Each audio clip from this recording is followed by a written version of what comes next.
bahwa eksepsi terdakwa halaman 7 di paragraf 3, terdakwa mendiskreditkan kepolisian dan kejaksaan dengan mengatakan telah melakukan permufakatan jahat dengan menyamakan undangan Maulid Nabi Muhammad SAW adalah hasutan melakukan kejahatan dan melupakan logika sesaat dan menyesatkan.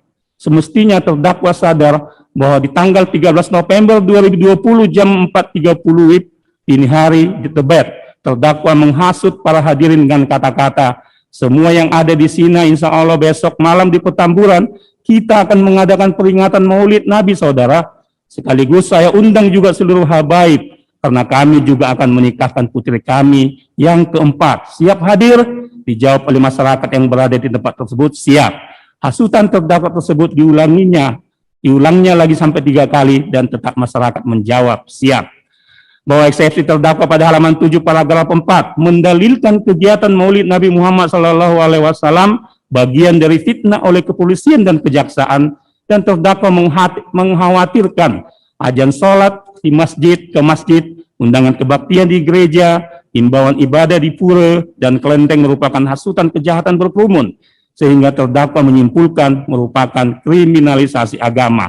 Eksepsi terdakwa tersebut terlalu berlebih-lebihan dan mendramatisir suatu keadaan yang bertujuan menciptakan opini dengan terdakwa bersumpah bahwa manusia tidak beragama atau anti agama yang memfitnah undangan ibadah sebagai hasutan kejahatan. Seharusnya sebagai orang yang menjadi panutan tidaklah mudah menyimpulkan hasutan yang dilakukan terdakwa atas kegiatan pernikahan anaknya, sekaligus pelaksanaan Maulid Nabi Muhammad SAW. Tidak semestinya ada kata-kata pada akhir eksepsi di halaman 7 berbunyi, kepolisian dan kejaksaan segera taubat sebelum kena ajab Allah Subhanahu wa Ta'ala. Inilah contoh kata-kata yang tidak perlu dipertontonkan sebagai seorang yang paham tentang etika. Mohon izin dilanjutkan majelis hakim.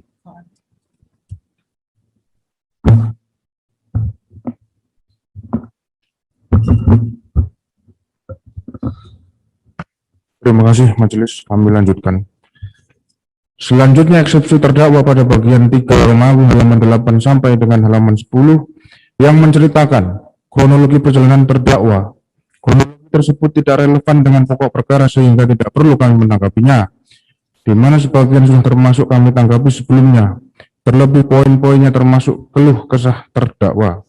9. Keberatan terdakwa Rizik Syihab alias Habib Muhammad Rizik Syihab bin Syed Hussein Syihab pada halaman 11 terkait pasal perundang-undangan yang digunakan jaksa penuntut umum dalam menebar fitnah dan tuduhan keji. Bahwa eksepsi terdakwa atas penerapan pasal perundang-undangan yang digunakan jaksa penuntut umum dalam memfitnah dan tuduhan keji terhadap terdakwa maupun panitia maulid dengan merincinya pasal 160 KUHP junto pasal 93 Undang-Undang Nomor 6 Tahun 2018 tentang kekarantinaan kesehatan junto pasal 55 ayat 1 ke 1 KUHP. Terdakwa menggambarkan bahwa pasal 160 KUHP jaksa penuntut umum memfitnah terdakwa dan panitia Maulid Nabi Muhammad SAW pada acara mengundang Maulid Nabi Muhammad SAW di Petamburan. Menurut terdakwa tidak pernah menghasut umat untuk melakukan kejahatan atau melakukan pembangkangan kekerasan terhadap penguasa petugas. Dan kami juga tidak pernah melawan menghalang-halangi penyelenggaraan kekarantinaan kesehatan, serta kami pun tidak pernah menyebabkan kedaruratan kesehatan masyarakat KKM, dan tidak pernah juga melakukan menyuruh turut serta dalam kejahatan pidana apapun terkait acara Maulid Nabi SAW yang kami gelar. Keberatan terdakwa tersebut sudah masuk dalam pembahasan pokok perkara, oleh karenanya kami kesampingkan dan tidak perlu lagi kami menanggapinya. Namun atas perbuatan terdakwa bersama-sama dengan Haris Ubaidillah, Ahmad Sabri Lubis, Ali Alwi Alatas bin Alwi Alatas, Idrus alias Idrus Al-Habsi, dan Maman Suryadi telah mengakui dan meminta maaf secara terbuka dengan membayar denda administrasi sebagaimana yang dituangkan dalam eksepsi terdakwa, bahwa pembayaran denda administrasi bukanlah merupakan kejahatan utama yang dilakukan terdakwa bersama-sama dengan kelima terdakwa lainnya berkas perkara terpisah. Namun kejahatan utama yang dilakukan terdakwa yang dipersangkakan dengan dakwaan 1 pasal 160 KUHP junto pasal 93 Undang-Undang Republik Indonesia Nomor 6 Tahun 2018 tentang kekarantinaan kesehatan junto pasal 55 ayat 1 ke 1 KUHP atau pasal 216 ayat 1 KUHP junto pasal 93 Undang-Undang Republik Indonesia Nomor 6 Tahun 2018 atau 3 pasal 93 Undang-Undang Kekarantinaan Kesehatan junto pasal 551 ke 1 KUHP atau pasal 14 ayat 1 Undang-Undang Republik Indonesia nomor 4 tahun 1984 tentang wabah penyakit menular. Nomor 5 dan pasal 82A ayat 1 junto 93 ayat 3 huruf C dan D Undang-Undang Republik Indonesia nomor 16 tahun 2017 tentang penetapan peraturan pemerintah pengganti Undang-Undang nomor 2 tahun 2017 tentang perubahan atas Undang-Undang nomor 17 tahun 2013 tentang organik kemasyarakatan menjadi Undang-Undang junto pasal 55 ayat 1 ke 1 KUHP, junto pasal 10 huruf B KUHP, junto pasal 35 ayat 1 KUHP. 10. Keberatan terdakwa Muhammad Rizik Syihab alias Habib Muhammad Rizik Syihab bin Said Hussein Syihab pada halaman 13 terkait pasal 59 ayat 3 Undang-Undang nomor 16 tahun 2019 digunakan jaksa penuntut umum untuk memenuhi nafsu jahat. Bahwa dalam eksepsi terdakwa halaman 13 tersebut, terdakwa menggambarkan bahwa JPU menggunakan pasal 15 ayat 3 Undang-Undang nomor 16 tahun 2017 untuk memenuhi nafsu jahat agar terdakwa dan kelima terdakwa lainnya dalam berkas perkara terpisah dikategorikan sebagai pengurus ormas yang melakukan tindak kekerasan dan mengganggu tertiban umum dan ketentraman serta merusak fasilitas umum dan fasilitas sosial, juga mengambil alih wewenang penegak hukum. Namun sangat ironis, dalam keberatan terdakwa tersebut, terdakwa justru sekaligus menyatakan dan menegaskan sekali lagi bahwa benar dirinya adalah imam besar FPI pada saat terjadinya pelanggaran protokol kesehatan. Artinya terdakwa sendiri telah mengakui bahwa dirinya merupakan pengurus organisasi FPI yang saat ini telah dilarang. Selanjutnya terdakwa menyebutkan FPI tidak pernah dibubarkan atau dilarang melalui mekanisme pengadilan sebagaimana amanat Undang-Undang Ormas, melainkan melalui SKB 6 pejabat setingkat menteri yang dipaksakan secara politik. Pernyataan terdakwa itu merupakan curahan hati terdakwa dan di luar ruang lingkup eksepsi. Selain itu, terdakwa juga menyatakan bahwa dirinya dan kelima terdakwa lainnya saat ini diadili sebagai individu, bukan sebagai pengurus ormas. Ternyata terdakwa bersama-sama kelima terdakwa lainnya pada saat melaksanakan kegiatannya masih mengatasnamakan sebagai imam besar FPI dan pengurus anggota FPI. Demikian juga halnya terkait dengan surat-surat yang diterbitkan selalu berlogo FPI. Terdakwa juga berkeberatan dalam eksepsinya yang diulang-ulangnya kalimat yang menyatakan terdakwa sebagai imam besar FPI yang sudah dibubarkan dan dilarang merupakan upaya jahat untuk mendramatisir dan mempolitisir sekaligus mengkriminalisasi Maulid Nabi Shallallahu Alaihi Wasallam.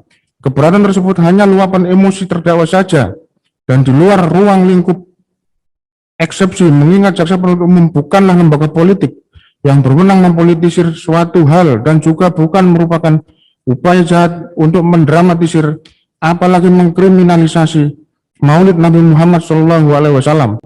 Fungsi dan tugas pokok jaksa penuntut umum hanya berada pada koridor penegakan hukum semata. Dilanjutkan, Mas.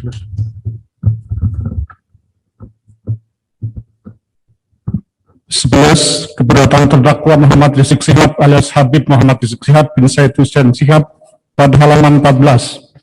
Terdakwa mengajukan keberatan pada halaman 14 diantaranya berbunyi: A. Terkait SKT, jaksa penuntut umum tidak punya kompetensi untuk menilai atau menjawab eksepsi dimaksud. B.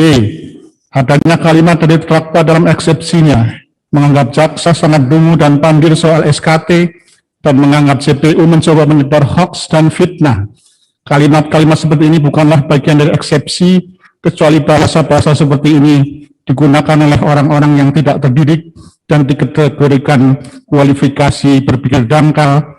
Mengingat kata pandir menurut Kamus Umum Bahasa Indonesia, edisi ketiga terbitan Pusat Bahasa, Departemen Pendidikan Nasional, Balai Pustaka halaman 834, yang artinya bodoh, bebal, sedangkan kata dungu menurut Kamus Umum Bahasa Indonesia tersebut pada halaman 306 juga diartikan sangat tumpul otaknya, tidak mengerti, bodoh. Tidaklah seharusnya kata-kata yang tidak terdidik ini diucapkan, apalagi ditabalkan kepada jaksa penuntut umum. Sangatlah naif kalau jaksa penuntut umum yang menyidangkan perkara terdakwa dan kawan-kawan dikatakan orang bodoh, bebal, tumpul otaknya, dan tidak mengerti.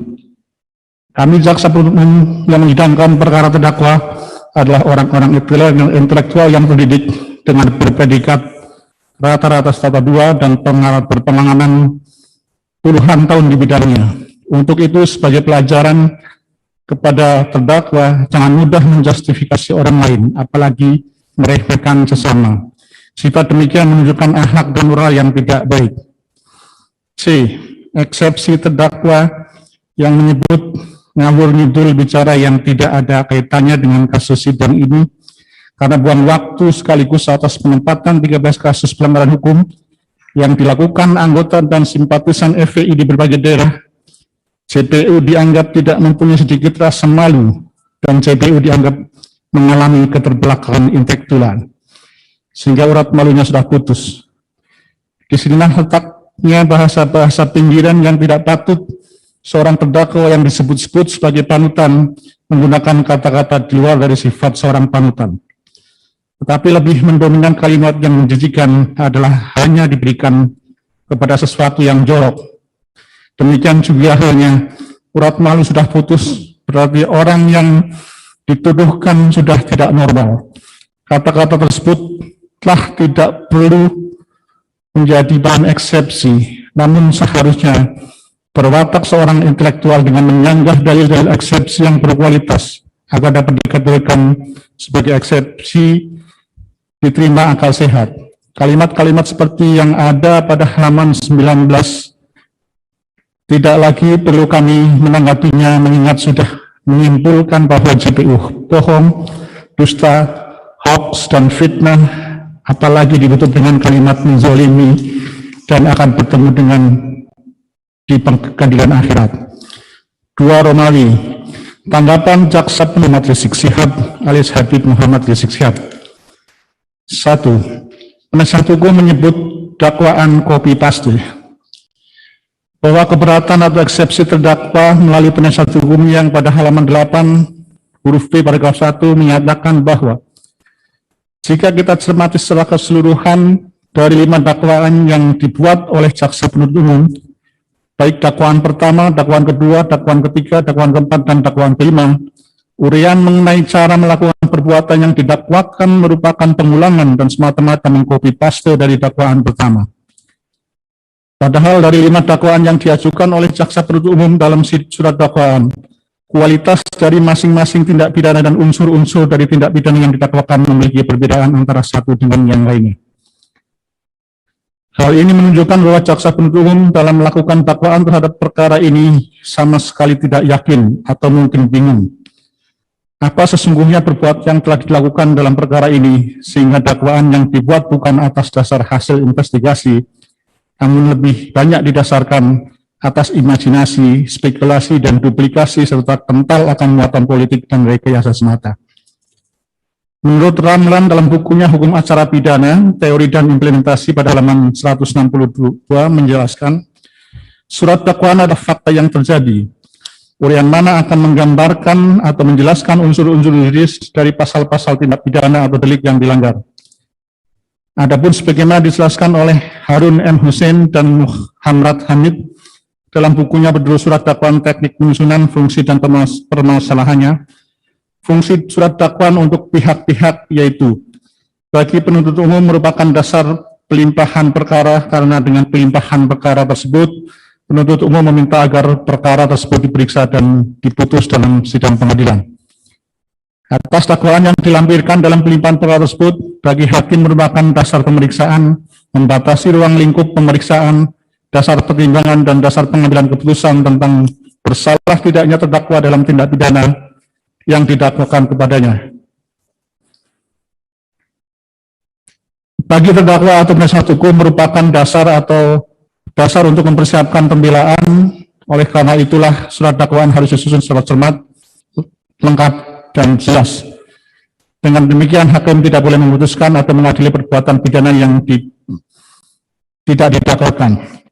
Penuntut umum telah menguraikan perbuatan material atau material fit dari terdakwa sebagaimana yang terdapat di dalam dakwaan dan telah disesuaikan elemen unsur pasal pidana yang disangkakan kepada terdakwa.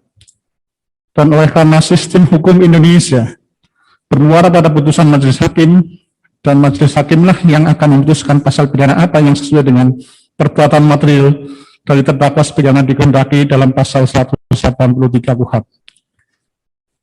Bahwa penasihat hukum tidak teliti dalam membaca dakwaan penuntut umum. Jika penasihat hukum dalam nota keberatannya mengatakan setelah membaca dan mencermati dakwaan jaksa penuntut umum secara keseluruhan, ternyata dakwaan tersebut merupakan pengulangan belaka, maka kami penuntut umum berpendapat penasihat hukum yakin belum membaca dan mencermati secara teliti. Penasihat hukum harus membaca ulang kembali dakwaan tersebut agar menemukan bahwa dakwaan tersebut berbeda tiap pasalnya dan bukan merupakan dakwaan copy paste antara pasal yang satu dengan pasal yang lainnya. Karena dalam mendakwakan terdakwa, surat dakwaan penuntut umum dibuat secara cermat, jelas, dan lengkap sesuai dengan perbuatan terdakwa berdasarkan elemen unsur, pasal-pasal yang dilanggar oleh terdakwa yang akan dibuktikan pengadilan tanpa adanya sedikit pun untuk melakukan penzaliman terhadap siapapun juga. Izin diteruskan majelis. 2. Penasihat hukum menyebut penerapan pasal akrobatik bahwa keberatan atau eksepsi terdakwa melalui penasihat hukumnya pada halaman 9 paragraf 4 menyatakan bahwa bila kita konkretkan dalam perkara akuo, maka banyak sekali pelanggaran terhadap due process of law dan ketidakadilan dalam perkara akuo. Maka sudah sepatutnya majelis hakim dalam perkara akuo membatalkan perkara ini atau tidak-tidaknya membatalkan penerapan pasal-pasal akrobatik, aneh, dan di luar nalar hukum dalam perkara ini. Bahwa pernyataan penasihat hukum dalam penerapan pasal-pasal yang didakwakan kepada terdakwa menyatakan adanya penerapan pasal akrobatik, perlu terlebih dahulu kami menjabarkan pemahaman asal-usul kata akrobatik.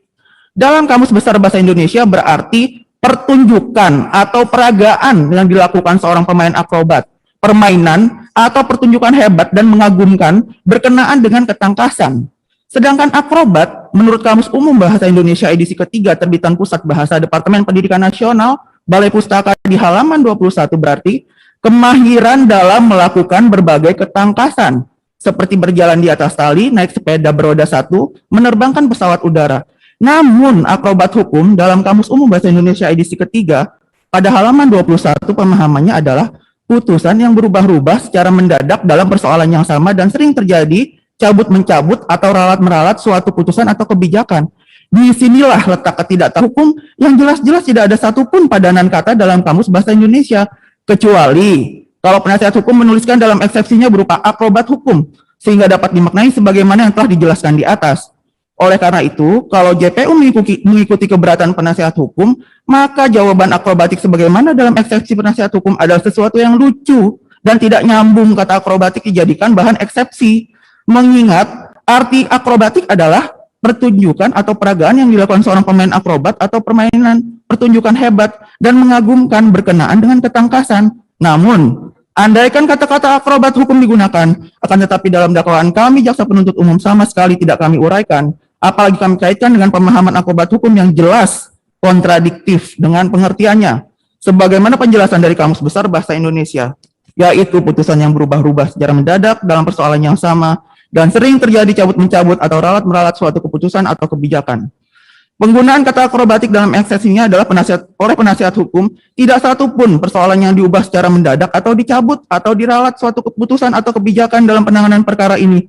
Tetapi kami yakin, akrobatik versi eksepsi penasihat hukum menafsirkan karena adanya penerapan pasal pasirkan, adanya kepentingan-kepentingan non-yuridis dan kepentingan politik dari rezim zalim, dungu, dan pandir yang dengan kekuasaannya melakukan penjinakan dengan instrumen hukum. Adanya kalimat non-yuridis dan kepentingan politik dari rezim zalim, dungu, dan pandir dalam eksepsi penasihat hukum adalah tidak tepat. Mengingat fungsi jaksa penuntut umum adalah menerima berkas perkara dan melakukan penuntutan, serta melaksanakan perintah hakim, dan terakhir melaksanakan eksekusi. Kami jaksa penuntut umum tidak pernah memahami terkait non-yuridis, apalagi kepentingan politik dari rezim zalim. Menggunakan kata dungu dan pandir dalam eksepsinya hanya mengikuti emosional sesaat.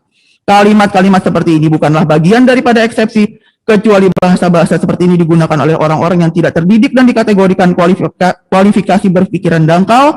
Mengingat kata pandir menurut Kamus Umum Bahasa Indonesia, halaman 834 yang artinya bodoh, bebal, sedangkan kata dungu menurut Kamus Umum Bahasa Indonesia tersebut pada halaman 306 juga diartikan sangat tumpul otaknya, tidak mengerti, bodoh. Tidaklah seharusnya kata-kata yang tidak terdidik ini diucapkan, apalagi ditabalkan kepada jaksa penuntut umum. Sangatlah naif kalau jaksa penuntut umum yang menyidangkan perkara terdakwa dan kawan-kawan dikatakan orang bodoh, bebal, tumpul otaknya, tidak mengerti. Kami jaksa penuntut umum yang menyidangkan perkara terdakwa adalah orang-orang intelektual yang terdidik dengan berpredikat pendidikan rata-rata strata 2 dan berpengalaman puluhan tahun di bidangnya. Untuk itu sebagai pelajaran, jangan mudah menjustifikasi orang lain, apalagi meremehkan sesama. Sifat demikian menunjukkan akhlak dan moral yang tidak baik. 3. Penasihat hukum menafsirkan pasal yang kontradiktif. Bahwa keberatan eksepsi terdakwa melalui penasihat hukumnya pada halaman 10 paragraf 3 menyatakan bahwa Bung Karno bersama kawan-kawannya Raden Gatot Mangkopraja, Mas Kun Sumadireja, dan Supriya Dinata dinilai hakim terbukti bersalah melakukan pelanggaran dalam pasal 169 Kitab Undang-Undang Hukum Pidana, serta menyalahi pasal 161, 171, dan pasal tersebut kerap kali digunakan pemerintah Belanda untuk menjebloskan para pejuang kemerdekaan Indonesia ke penjara melalui proses hukum. Soekarno dan kawan-kawannya dituduh membuat perkumpulan dan pergerakan yang membahayakan pemerintah Belanda di tanah air. Belanda juga menyeret Bung Karno ke penjara lantaran pemikirannya dianggap membahayakan bagi kekuasaan mereka di Indonesia. Saat masih kuliah, Soekarno muda aktif dalam dunia politik menentang pemerintah kolonial Belanda. Ia bersama kawan-kawannya kerap mengadakan diskusi di rumah kos milik pasangan Haji Sanusi dan Inggit Garnasi. Inggit kelak dipersunting Soekarno menjadi istrinya. Bahwa penasihat hukum terdakwa telah menyebutkan dengan detail tentang lintasan sejarah yang terjadi pada tanggal 22 Desember 1930, sekitar pukul 9 waktu Indonesia Barat. Bahwa Soekarno atau Bung Karno divonis 4 tahun penjara oleh Pengadilan Landrat Bandung. Kemudian penasihat hukum Mas Kun Sumadireja dan Supriya Dinata dinilai hakim terbukti bersalah melakukan pelanggaran dalam pasal 169 KUHP serta menyalahi pasal 161, 171, dan pasal tersebut kerap kali digunakan pemerintah Belanda untuk menjebloskan para pejuang kemerdekaan Indonesia ke penjara melalui proses hukum. Bahwa berdasarkan fakta sejarah, Soekarno terbukti bersalah melanggar pasal 153 bis and 169 Wetboek van Strafrecht, bukan pasal 169 Kitab Undang-Undang Hukum Pidana, serta menyalahi pasal 161 dan 171.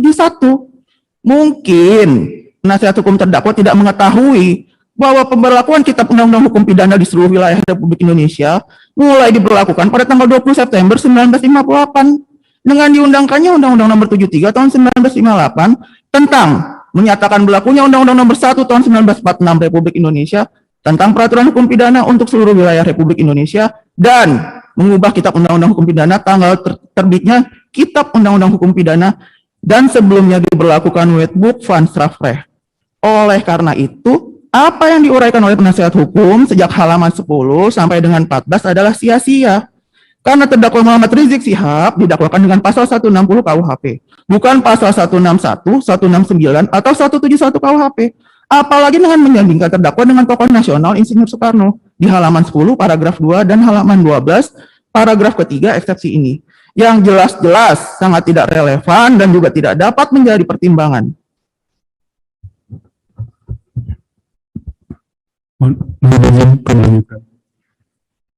Empat, penasihat hukum menceritakan unek-unek tentang kisah 212 bahwa keberatan eksepsi terdakwa melalui penasihat hukumnya pada halaman 12 sampai dengan 13 menyatakan bahwa gerakan 212 ini sangat besar dan fenomenal dan menjadi sorotan dunia internasional dan nasional.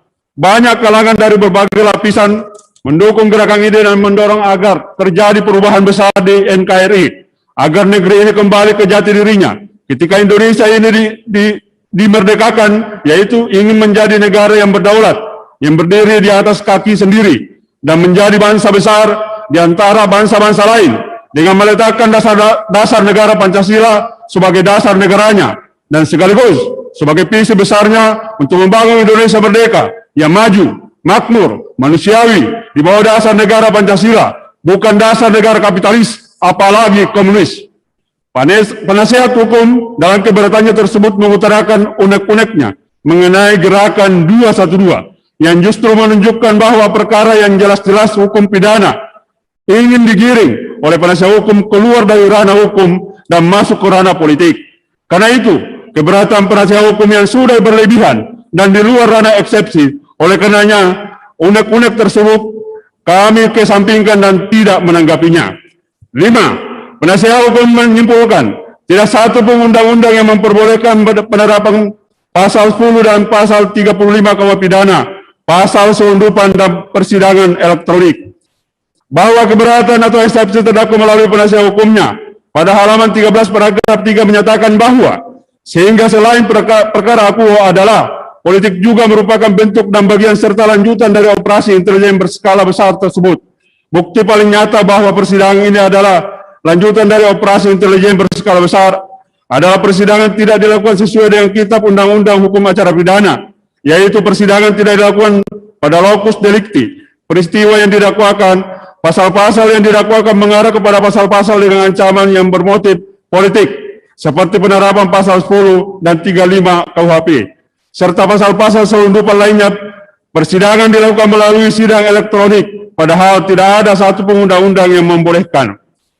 Pernyataan penasihat hukum yang menuduh sembarangan mengenai politik, serta merupakan operasi intelijen berskala besar, hanya merupakan luapan emosi, serta kegelisahan dari pihak penasihat hukum, serta menunjukkan bahwa penasihat hukum kekurangan dalil hukum untuk melengkapi eksepsinya sebagaimana dikehendaki pasal 156 KUHP. Seharusnya perlu dipahami mendalam terkait penjatuhan pidana dalam hukum pidana sesuai dengan asas legalitas pasal 1 KUH pidana. Maka dalam ketentuan umum bab 1 KUH pidana pasal 10 diatur mengenai jenis-jenis pidana yang dibedakan menjadi pidana pokok dan pidana tambahan. Sedangkan pidana tambahan dijelaskan atau dirinci lebih lanjut diatur dalam pasal 35 KUH pidana. Yang ketentuan pidana tersebut haruslah dibuat sebagai ancaman sanksi pidana dalam ketentuan pidana atau delik pidana yang berlaku. Eksepsi penasihat hukum terdakwa yang menyebutkan pasal 10 dan pasal 35 KUH pidana serta pasal selundupan lainnya merupakan penyebutan yang kurang tepat. Karena pasal 10 dan pasal 35 KUH pidana tersebut bukanlah bersifat kumulatif dan bukan juga berdiri sendiri. Dengan adanya pasal tersebut bukan merupakan bagian dari selundupan pasal, melainkan penerapannya telah baku dalam hukum positif di Indonesia yang sifatnya bertalian atau berhubungan dengan antara pasal satu dengan pasal yang lainnya. Di dalam istilah hukum pidana disebut junto atau jantis, yang meskipun tidak disebutkan pasal-pasal tersebut tetap berlaku dan saling bertalian dan berhubungan antara satu dengan yang lainnya. Hanya saja disebutkannya pasal-pasal tersebut sebagai junto atau jantis atau disingkat JO semata-mata untuk menjelaskan hubungan di antara pasal-pasal yang didakwakan kepada terdakwa antara pasal 82A ayat 1 junto pasal 59 ayat 3 huruf C dan D Undang-Undang Republik Indonesia nomor 16 tahun 2017 tersebut dengan pasal-pasal lain dalam KUH pidana. Bahwa tidak ada bukti bahwa penerapan pasal 10 dan 35 KUH pidana merupakan bagian serta lanjutan dari operasi intelijen berskala besar, karena uraian fakta perbuatan serta lokus dan tempus delikti dari peristiwa yang didakwakan kepada terdakwa di persidangan adalah didasarkan pada fakta yang ada dalam berkas perkara. 6. Penasihat hukum menyatakan kriminalisasi atas peristiwa maulid dan pernikahan putrinya, Putri Habib Rizik Syihab di Petamburan adalah nebis in idem. Bahwa keberatan eksepsi terdakwa melalui penasihat hukumnya pada halaman 14 huruf C yang menyatakan bahwa penasihat hukum menyatakan kriminalisasi atas peristiwa maulid dan pernikahan Putri Habib Rizik Syihab di Petamburan adalah nebis in idem. Selanjutnya keberatan atau eksepsi terdakwa melalui penasihat hukumnya pada halaman 15 paragraf 3 menyatakan dengan mencermati tata urutan konsideran mengingat mulai dari Peraturan Gubernur Provinsi DKI Jakarta nomor 79 tahun 2020 dan Peraturan Gubernur Provinsi DKI Jakarta nomor 80 tahun 2020 hingga Peraturan Menteri Kesehatan nomor 9 tahun 2020 yang berujung pada Undang-Undang nomor 6 tahun 2018 tentang kekarantinaan kesehatan, maka sanksi denda administrasi dijatuhkan terhadap Habib Rizik Syihab telah sesuai dengan ketentuan pasal 93 Undang-Undang nomor 6 tahun 2018 tentang kekarantinaan kesehatan, sehingga terhadap Habib Rizik Syihab tidak dapat dilakukan proses hukum atau nebis in idem sesuai dengan ketentuan pasal 76 KUH pidana. Selanjutnya, penasihat hukum menyebutkan halaman 16, oleh karenanya sudah sepatutnya proses perkara dalam peristiwa maulid dan pernikahan anak beliau di Petamburan harus dinyatakan batal demi hukum. Bahwa penuntut umum tidak melihat adanya korelasi antara pembayaran sanksi denda administratif sebesar 50 juta rupiah dengan hapusnya perbuatan pidana yang dilakukan oleh terdakwa. Karena menurut surat Kepala Satuan Polisi Pamung Praja Provinsi DKI Jakarta nomor 2250-1.1.75 tanggal 15 November 2020, hal pemberian sanksi denda administratif yang ditujukan kepada 1. Habib Muhammad Rizieq bin Husain selaku penyelenggara pernikahan.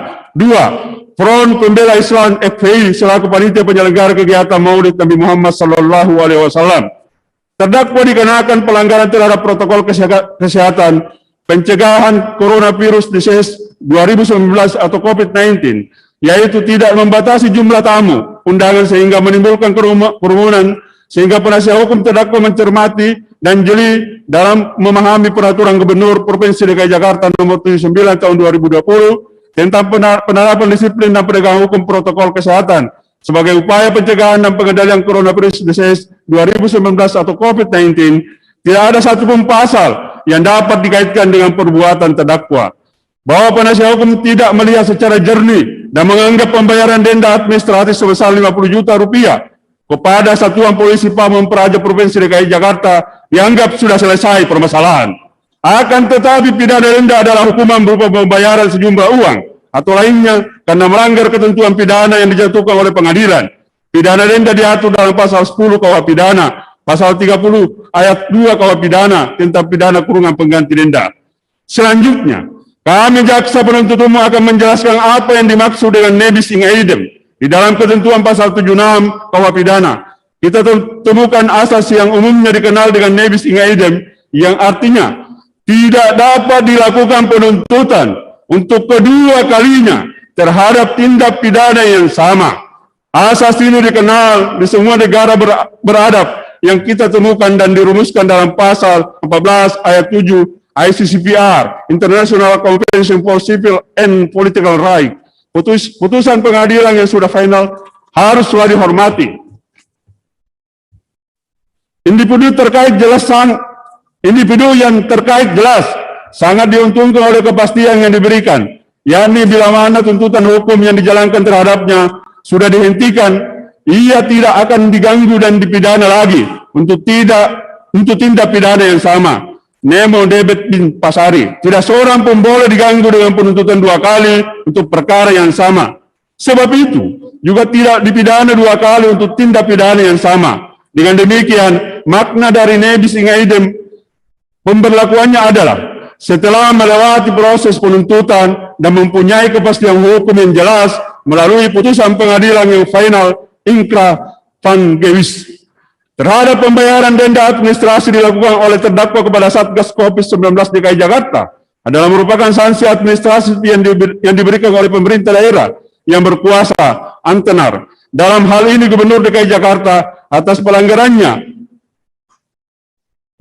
pergubnya dan memberikan sanksi kepada pelaku usaha dan sejenisnya yang melanggar. Sedangkan perbuatan terdakwa dalam sangkaan pasal yang didakwakan adalah diawali melalui proses penyidikan, penuntutan, dan perkaranya dilimpahkan ke pengadilan untuk mendapatkan kepastian hukum yang jelas. Dengan demikian, pemahaman nebis in idem dalam perkara terdakwa tidak ada kaitannya dengan pergub yang diterapkan sanksi berupa denda administrasi yang diberikan oleh penguasa atau Gubernur DKI Jakarta.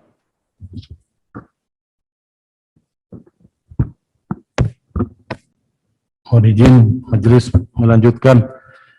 7. Penasihat hukum menyebut penuntut umum menambahkan beraneka ragam pasal selundupan bahwa keberatan eksepsi terdakwa melalui penasihat hukumnya pada halaman 16 huruf B selalu mengulang-ulang yang telah dieksepsi sebelumnya. Agresivitas dan manuver penuntut umum dengan menambahkan beraneka ragam pasal selundupan yang tidak ada kaitannya dengan prokes dan tes swab adalah bukti perkara Aqua adalah lanjutan dari operasi intelijen berskala besar. Selanjutnya pada halaman 17 paragraf 4, eksepsi penasihat hukum mengulang kembali dan tidak cukup hanya sampai di situ.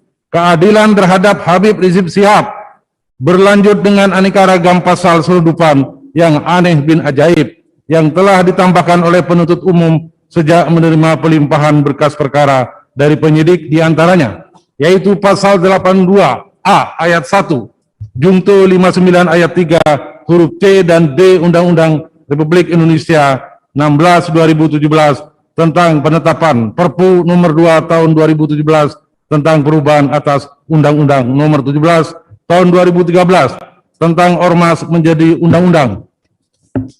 Junto pasal 55 ayat 1 ke 1 KUHP, junto pasal 10 huruf B KUHP, junto pasal halaman 13 paragraf 3 diulang lagi mengeksepsi pada halaman 16 huruf B, demikian juga pada halaman 17 paragraf 4 diulang lagi.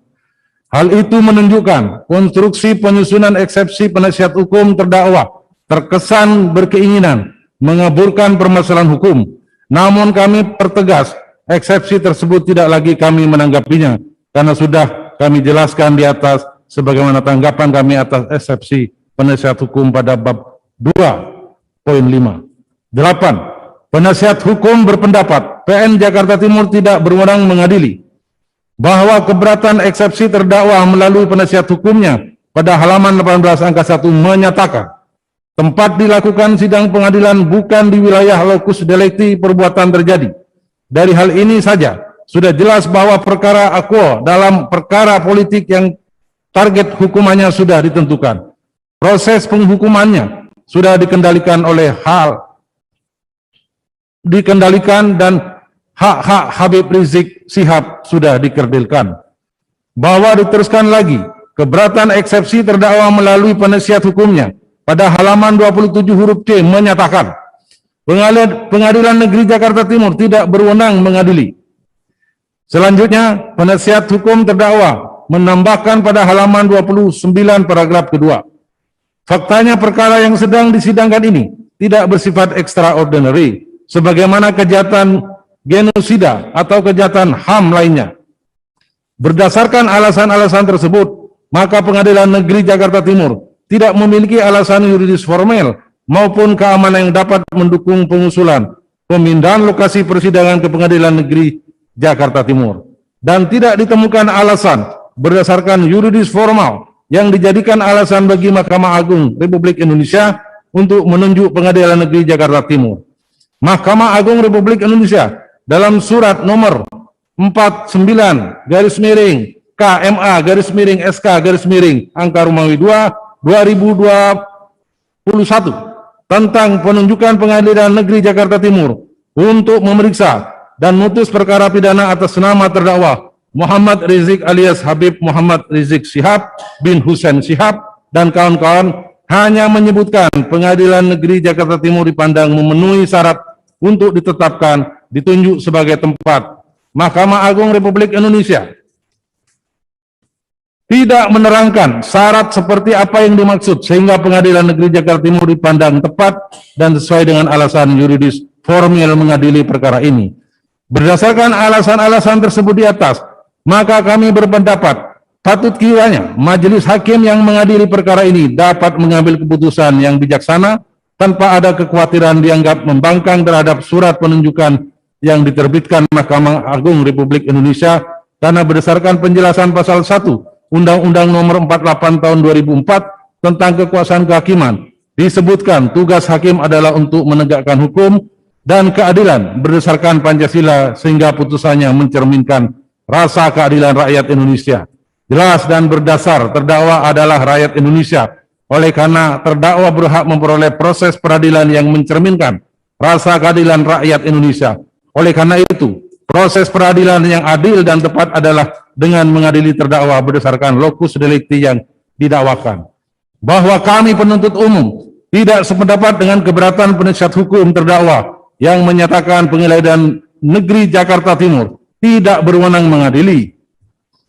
Karena dalam pasal 85 KUHP telah menjelaskan secara gamblang mekanisme wewenang suatu pengadilan negeri mengadili terdakwa. Pasal 85 KUHP menyebutkan dalam hal keadaan daerah tidak mengizinkan suatu pengadilan negeri untuk mengadili suatu perkara, maka atas usul Ketua PN atau Kepala Kejaksaan Negeri yang bersangkutan, Mahkamah Agung Republik Indonesia mengusulkan kepada Menteri Kehakiman untuk menetapkan atau menunjuk pengadilan negeri lain daripada yang tersebut pada pasal 84 untuk mengadili perkara yang dimaksud.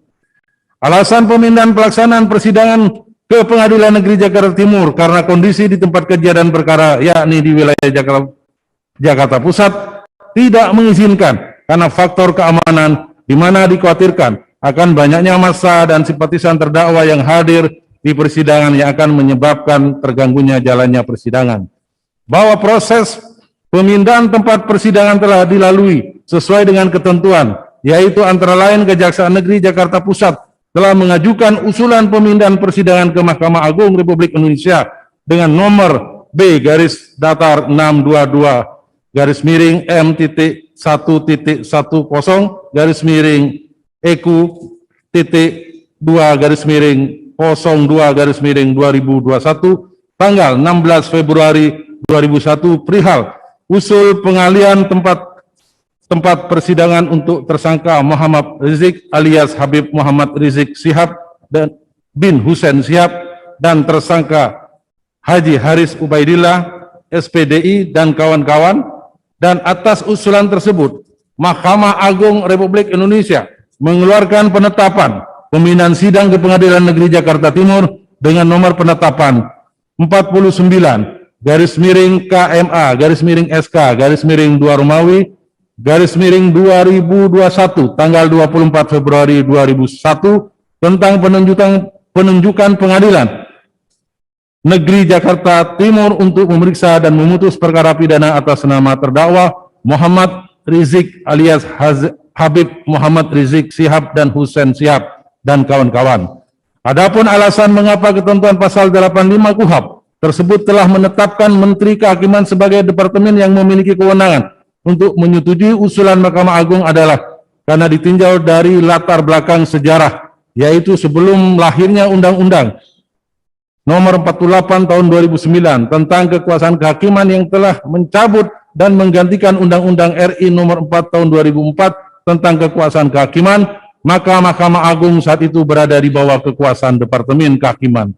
Hal tersebut sebagaimana sesuai dengan ketentuan pasal 11 ayat 1 Undang-Undang Nomor 14 Tahun 1970 tentang ketentuan-ketentuan pokok kekuasaan kehakiman yang menyebutkan badan-badan yang melakukan peradilan tersebut pasal 10 ayat 1 organisatoris, administratif, dan finansial ada di bawah kekuasaan masing-masing departemen yang bersangkutan, yang dalam hal ini adalah Departemen Kehakiman. Sehingga sejak setelah diberlakukannya Undang-Undang Nomor 48 Tahun 2009 tentang kekuasaan kehakiman dengan sendirinya, secara otomatis kekuasaan tersebut yang meliputi pengaturan urusan organisasi, administrasi, dan finansial beralih penuh menjadi kewenangan dari Mahkamah Agung. Bahkan peralihan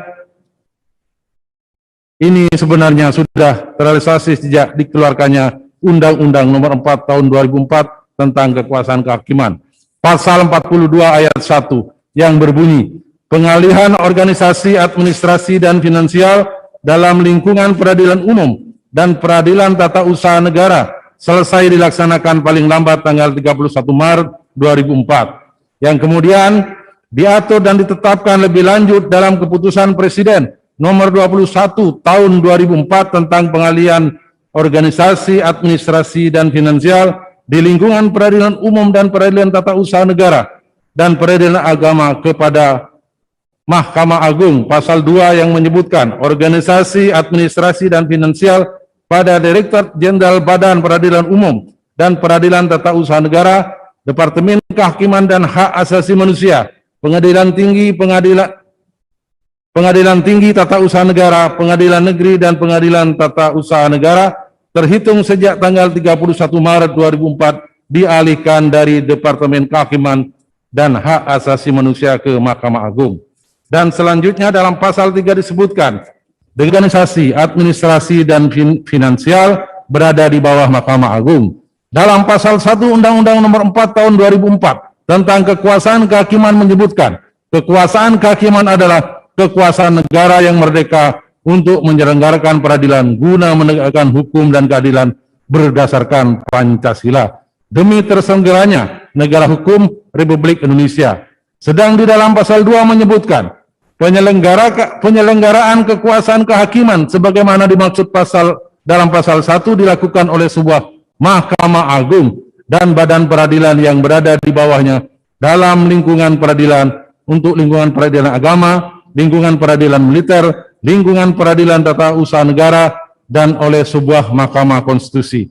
Sehingga penyelenggaraan kekuasaan kehakiman berada di tangan Mahkamah Agung. Untuk itu, penetapan pemindahan sidang ke Pengadilan Jakarta Timur dengan nomor penetapan 49-KMA-SK-Angka Romawi 2 2021 tanggal 24 Februari 2021 tentang penunjukan Pengadilan Negeri Jakarta Timur untuk memeriksa dan memutus perkara pidana atas nama terdakwa Muhammad Rizik alias Habib Muhammad Rizik Syihab bin Hussein Syihab dan kawan-kawan sudah sesuai dengan ketentuan pasal 85 KUHP, sehingga sesuai Undang-Undang Nomor 4 Tahun 2004 tentang kekuasaan kehakiman, Ketua MA diberi kewenangan untuk menunjuk pengadilan lain di luar Pengadilan Negeri sebagaimana telah ditentukan pasal 85 KUHP.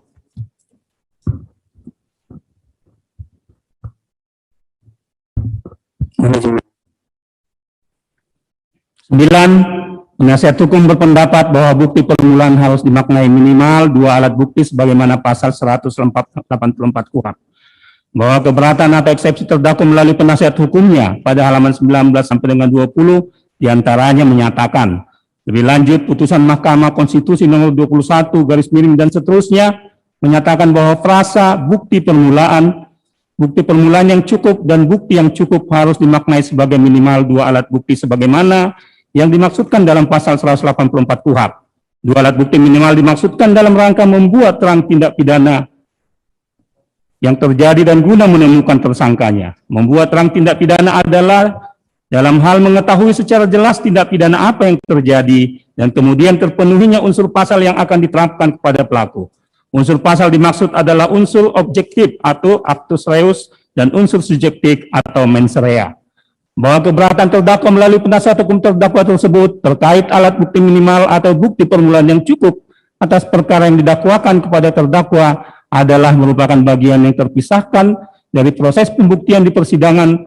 Oleh karena itu, eksepsi tersebut telah masuk pada ranah pembuktian pokok perkara sebagaimana yang dikehendaki pasal 184 dimaksud baik terhadap saksi, ahli, bukti, surat atau dokumen, petunjuk, dan keterangan terdakwa adalah ruang lingkupnya pada tahap proses pemeriksaan di persidangan. Untuk itu kami jaksa penuntut umum menanggapi keberatan eksepsi penasihat hukum tersebut belum waktunya dan telah masuk pada bagian dari suatu kesatuan yang tak terpisahkan dari pembahasan pokok perkara. Nomor 10, persidangan secara elektronik melanggar KUHP dengan mengutip pendapat M. Yahya Harahap terkait penerapan KUHP bahwa hukum tidak membenarkan proses peradilan in absentia dalam acara pemeriksaan biasa dan pemeriksaan acara singkat tanpa hadirnya terdakwa di depan persidangan, pemeriksaan tidak dapat dilakukan.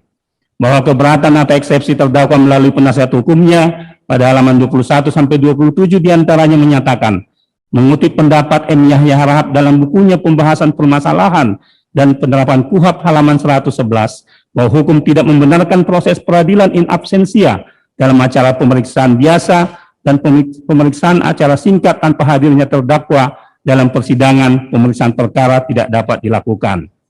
Bahwa keberatan eksepsi terdakwa melalui penasihat hukumnya terkait pemahaman in absentia tersebut terlihat jelas penasihat hukum tidak siap dalam mengungkap fakta dan kenyataan bahwa in absentia pemahamannya adalah persidangan yang diterapkan pada suatu perkara yang sejak awal di tahap penyidikan tersangka tidak hadir selama proses penyidikan, kecuali hanya memberikan keterangannya, selebihnya melarikan diri. Akhirnya dinyatakan masuk dalam DPO, kemudian tersangka tersebut dilimpahkan ke penuntut umum dengan status berubah menjadi terdakwa tanpa diketahui keberadaannya. Dan oleh majelis hakim setelah menerima pelimpahan, menyidangkannya dengan acara in absentia dengan syarat para saksi memberikan keterangannya di depan persidangan, dan oleh majelis hakim memutus perkara tersebut tanpa dihadiri oleh terdakwa, dan selama dalam proses persidangan tidak ada kewajiban untuk dikuasakan kepada penasihat hukum. Bagaimana mungkin eksepsi penasihat hukum terdakwa Muhammad Rizik Syihab alias Habib Muhammad Rizik Syihab bin Said Hussein Syihab dinyatakan bahwa terdakwa Muhammad Rizik Syihab alias Habib Muhammad Rizik Syihab bin Said Hussein Syihab dilakukan persidangan secara in absentia padahal orangnya berada di suatu tempat dalam pengawasan kepolisian Barreskrim namun orangnya tetap dapat terlihat dan suaranya juga dapat didengar melalui visualisasi sidang online yang dihadiri oleh penasihat hukum terdakwa, penuntut umum, dan majelis hakim. Anehnya, perkara terdakwa ini sudah disidangkan secara terbuka untuk umum dan dihadiri oleh terdakwa yang disebut sidang offline. Namun penasihat hukum masih mempermasalahkan menjadi bahan eksepsi dalam keberatannya. Inilah eksepsi yang tidak berkualitas dan suka mempersalahkan yang lainnya, yang seharusnya tidak perlu terjadi mengingat kebaikan majelis hakim telah mengakomodir dalam penetapannya, mengizinkan persidangan offline dengan syarat mematuhi protokol kesehatan dan menghindari kerumunan, baik dari pihak yang terlibat yang ada di ruang sidang maupun dari pihak simpatisan dari pihak terdakwa yang berada di luar kantor Pengadilan Negeri Jakarta Timur. Agak disayangkan penasihat hukum atas keberatannya ini sesuatu yang sengaja dibuat agar seolah-olah pengadilan tidak peduli dan tidak menghargai atas permintaan sidang offline yang telah dikabulkan oleh majelis hakim yang menyidangkan perkara ini. 11. Penasihat hukum berpendapat ketentuan pasal 85 KUHP belum direvisi, maka Mahkamah Agung tidak berwenang menunjuk Pengadilan Negeri Jakarta Timur atau pengadilan negeri lain di luar tempat kejadian perkara untuk mengadili perkara ini. Bahwa keberatan atau eksepsi terdakwa melalui penasihat hukumnya pada halaman 30 paragraf 1 sampai ketiga menyatakan bahwa sesuai dengan bunyi ketentuan pasal 85 KUHP disebutkan, dalam hal keadaan daerah tidak mengizinkan suatu pengadilan negeri untuk mengadili suatu perkara, maka atas usul Ketua Pengadilan Negeri atau Kepala Kejaksaan Negeri yang bersangkutan, Mahkamah Agung mengusulkan kepada Menteri Kehakiman untuk menetapkan atau menunjuk pengadilan negeri lain sebagaimana dimaksud dalam pasal 84 untuk mengadili perkara yang dimaksud. Berdasarkan bunyi pasal 85 KUHP tersebut jelas disebutkan Menteri Kehakiman menetapkan atau menunjuk pengadilan negeri lain apabila kondisi pengadilan negeri perkara tidak mengizinkan. Bahwa faktanya sekarang tidak ada lagi istilah Menteri Kehakiman, tidak berarti menteri dimaksud dihapus atau tidak ada. Walaupun namanya sekarang Menteri Hukum dan HAM, tetap fungsi dan kewenangannya ada sama, tidak berubah. Kalaupun tetap dipaksakan Mahkamah Agung Republik Indonesia yang berwenang, maka harus direvisi terlebih dahulu aturan pasal 85 KUHP. Bahkan Undang-Undang Nomor 48 Tahun 2009 tentang kekuasaan kehakiman tidak ada satu pasal pun yang menyebutkan tentang beralihnya kewenangan untuk menetapkan atau menunjuk pengadilan negeri lain kepada Mahkamah Agung, sehingga tidak ada dasar hukum bagi Mahkamah Agung Republik Indonesia mengambil alih kewenangan tersebut. Dan oleh karenanya demi kepastian hukum dan perlindungan hukum terhadap terdakwa, maka kami penasihat hukum mohon kepada Yang Mulia Majelis Hakim yang memeriksa perkara ini menjadikan putusan yang amarnya menyatakan Pengadilan Negeri Jakarta Timur tidak berwenang mengadilinya. Eksepsi terdakwa melalui penasihat hukumnya tersebut yang harus terus-menerus mengulang-ulang dan sebelumnya telah dipermasalahkan pada halaman 18 angka 1 dan juga masih diulang kembali pada halaman 27 huruf C, di mana kami jaksa penuntut umum telah menanggapinya pada bab 2.8 tadi. Kami berharap penasihat hukum terdakwa menghentikan sifat pengulangan eksepsi atau untuk seterusnya pada setiap kegiatan berikutnya. 12. Penasihat hukum berpendapat perkara aku adalah nebis in idem. Bahwa keberatan eksepsi terdakwa melalui penasihat hukumnya pada halaman 30 huruf B menyatakan terkait nebis in idem ini kami menganggap perlu untuk mengulas sedikit doktrin hukum dan asas hukum. Karena hal ini penting bagi masa depan hukum di Indonesia agar tidak semakin hancur-hancuran. Sebelum ditetapkan sebagai tersangka, terdakwa telah memenuhi kewajiban pembayaran denda yang ditetapkan oleh Pemprov DKI Jakarta. Dengan telah dibayarnya denda administratif sesuai dengan regulasi Pemprov DKI Jakarta, maka menurut asas nebis in idem seharusnya tidak dapat dilakukan proses hukum. Selanjutnya di halaman 31 paragraf ketiga penasihat hukum menambahkan dasar pikiran atau rasio dari asas ini yakni untuk menjaga martabat dan untuk jaminan kepastian bagi yang telah mendapat keputusan. Dengan demikian postulat nemo debet bis ex hari menjadi dasar tidak dapatnya dilakukan proses hukum ketika seseorang telah membayar tentang administratif sebagaimana ditentukan oleh pemerintah Pemprov DKI Jakarta. Denda administratif dimaksudkan sebagai pemenuhan atas hubungan kausal antara perbuatan dengan kerugian yang timbul dan adanya norma hukum peraturan perundang-undangan yang dilanggar. Dilanjutkan lagi di halaman 33 paragraf pertama oleh penasihat hukum dengan mencermati runtutan konsideran mengingat mulai dari peraturan Gubernur Provinsi DKI Jakarta nomor 79 tahun 2020 dan peraturan Gubernur Provinsi DKI Jakarta nomor 80 tahun 2020 hingga peraturan Menteri Kesehatan nomor 9 tahun 2020 yang berujung pada Undang-Undang nomor 6 tahun 2018, tentang kekarantinaan kesehatan, maka sanksi denda administratif yang dijatuhkan terhadap Habib Rizik Syihab telah sesuai dengan ketentuan pasal 93 Undang-Undang Nomor 6 Tahun 2018 tentang kekarantinaan kesehatan, sehingga terhadap Habib Rizik Syihab tidak dapat lagi dilakukan proses hukum atau nebis in idem sesuai dengan ketentuan pasal 76 KUH pidana. Keberatan penasihat hukum tersebut dimaksud telah kami menanggapinya pada bab 2/6 pada tanggapan eksepsi ini, kiranya penasihat hukum memahaminya dan sekaligus memakluminya. Penerapan pasal Undang-Undang Ormas dan pasal 10 junto pasal 35 KUH pidana adalah tidak sah. Bahwa keberatan atau eksepsi terdakwa melalui penasihat hukumnya pada halaman 34 huruf A menuliskan penerapan pasal Undang-Undang Ormas dan pasal 10 junto pasal 35 KUH pidana adalah tidak sah.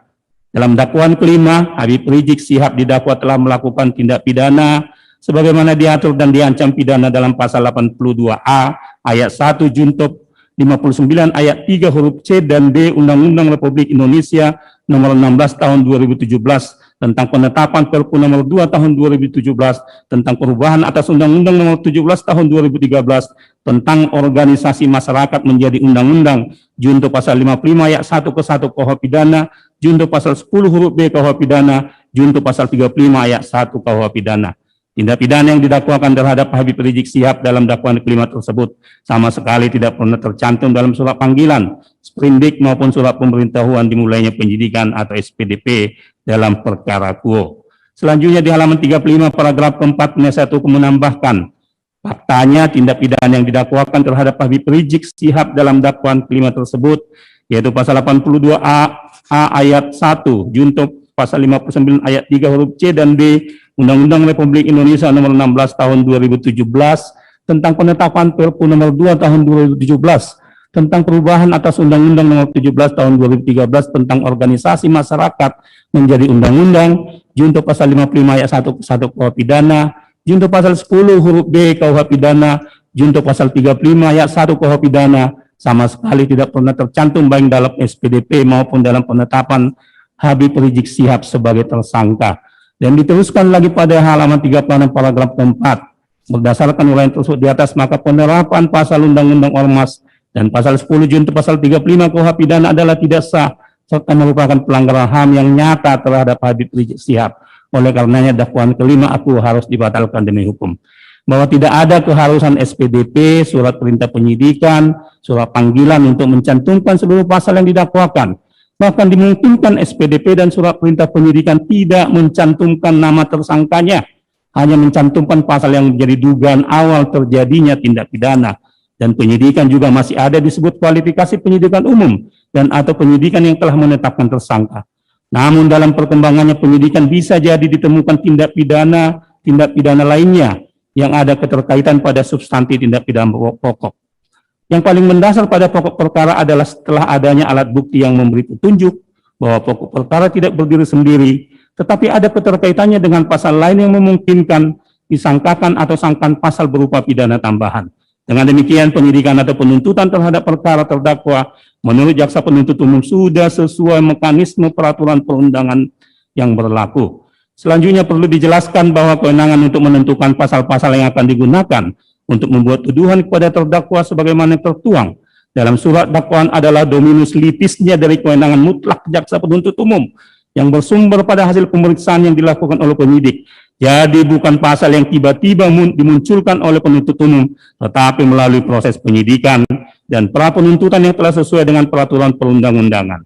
14. Penasihat hukum dalam eksepsinya mempermasalahkan penerapan pasal 160 KUH pidana junto pasal 93 Undang-Undang Nomor 6 Tahun 2018 tentang karantina kesehatan dalam dakwaan pertama batal demi hukum.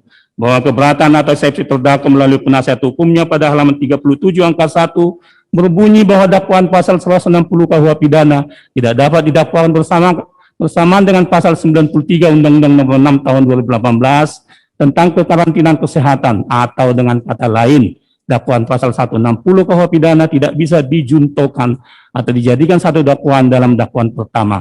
Karena unsur-unsur pasal 160 KUH pidana sangat berbeda dengan unsur-unsur pasal 93 Undang-Undang Nomor 6 Tahun 2018 tentang kekarantinaan kesehatan. Dan juga ancaman hukuman dalam pasal 160 KUH pidana berbeda dengan ancaman hukuman dalam pasal 93 Undang-Undang Nomor 6 Tahun 2018 tentang kekarantinaan kesehatan. Selanjutnya penasihat hukum menambahkan di halaman 38 paragraf 5 berbunyi, adapun dalam dakwaan pertama JPU yang mendakwa terdakwa Habib Rizik Syihab, adanya penggabungan dakwaan unsur-unsur pasal 160 KUH pidana digabungkan menjadi satu dakwaan dengan unsur-unsur pasal 93 Undang-Undang Nomor 6 Tahun 2018 tentang kekarantinaan kesehatan. Adanya penggabungan tersebut kami kutip kembali unsur-unsur delik pasal-pasal yang dijadikan satu dakwaan atau dakwaan pada halaman 2. Maka Pengadilan Negeri Jakarta Timur untuk memeriksa dan mengadili mereka yang melakukan, yang menyuruh melakukan dan yang turut serta melakukan perbuatan di muka umum dengan lisan atau tulisan menghasut supaya melakukan pidana, yaitu sebagaimana tercantum pada pasal 160 KUH pidana kekarantinaan kesehatan sebagaimana pasal 93 Undang-Undang Republik Indonesia Nomor 6 Tahun 2018 tentang kekarantinaan kesehatan maupun perintah jabatan yang diberikan berdasar ketentuan undang-undang. Diteruskan lagi eksepsinya oleh penasihat hukum pada halaman 39, paragraf 2 berbunyi, berpedoman pada jurisprudensi tetap Mahkamah Agung Republik Indonesia nomor 71K/KR/1968 tentang yang intinya larangan penggabungan unsur-unsur delik pasal 160 KUH pidana dengan unsur-unsur delik pasal 93 Undang-Undang Nomor 6 Tahun 2018 tentang kekarantinaan kesehatan yang mengakibatkan dakwaan pertama JPU kabur atau tidak jelas obscure libel.